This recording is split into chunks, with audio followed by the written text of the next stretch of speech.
So, Edson, episode 2. Episode 2, Yeah, let's go. real life. Yeah. Yeah, thanks for being here. Thanks for traveling down. Up, even. Okay, from the south to the mid. Yeah. To prepare for today, Yeah. I was watching back all our videos on YouTube.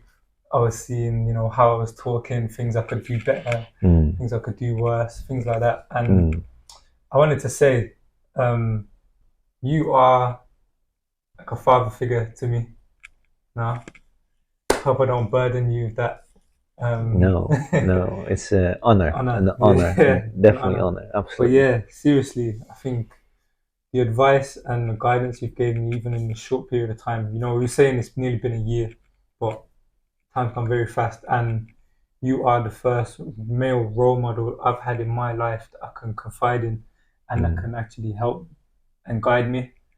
So I appreciate you very much for that. Yeah, I think you do a great job at doing it. Thank you. Yeah.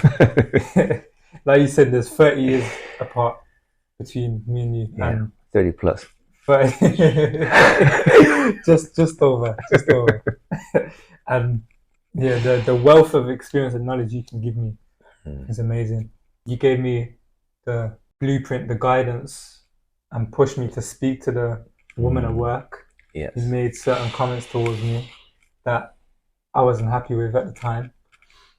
Now that, for me, that's a big step from me like avoiding confrontation, if anything.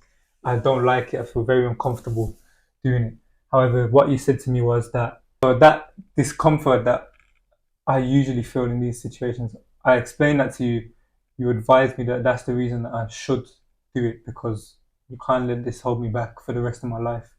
I need to break through the discomfort. And like you said, how crazy is it that I feel uncomfortable calling out racism? How crazy is that?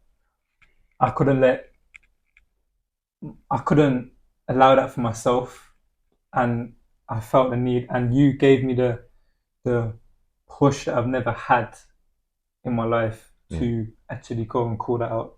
So for that, I appreciate you very much, as well as everything else. But I managed to speak to her. I spoke to her yesterday.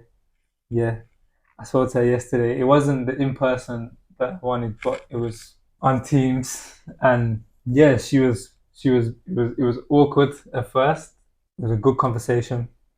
She was fully apologetic. No, I didn't mean it like that at all. I'm so sorry. She was understanding. She was empathetic. She said, I can understand why you would think like that, but trust me, I didn't mean it in that way. She let me. She wanted to interject at first. She was like, "No, no." She was like, "No, you carry on. Explain how you feel." She was very open to that, and I'm grateful for that. She was receptive to hear what I had to say. She was extremely apologetic. It was a good conversation. She explained how she didn't mean it in that way. She didn't want it to come across like that. She said, "In the future, if I ever say anything, please tell me I didn't mean like that. I would never mean like that." A lot of respect for me. She wouldn't say anything like that to me. So that for me was a very uncomfortable conversation that I had to have, but it had to happen, and I think it was successful because we managed to talk about it, and then now we got somewhere to move forward. Like you said before, you have to physically do something for things to change, and that's happened. And I'm very grateful for you for pushing me to do that, and I'm happy with myself for doing it. Yeah. That's it. Well, thank you, man. Yeah. So I can say whatever I want, but you're the one who's going to break through your comfort zone. Yes. And to address this, right? It has now broken a barrier for you that next time when it happens, you feel more confident and more at ease to go and speak to somebody about it. Yeah. And I've swallowed it way too many times. Right? And as delusional as it sounds, when I was younger, I had this story in my head that I would be the last generation. right?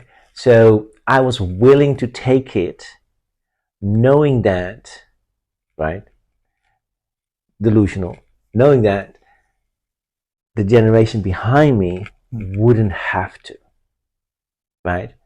So I felt like, okay, I'll take that.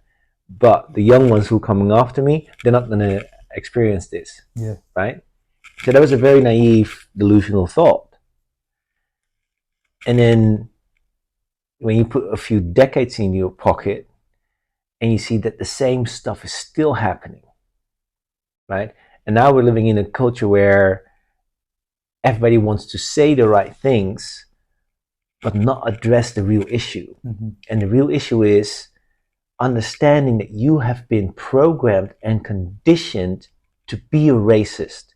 Yeah. It isn't your fault. But saying the right things is one thing. It's a nice mask. What you are triggered to feel and want to say, that's the real issue. Yes. And when people go like, oh wow, so that came out of my mouth. How come I think like that?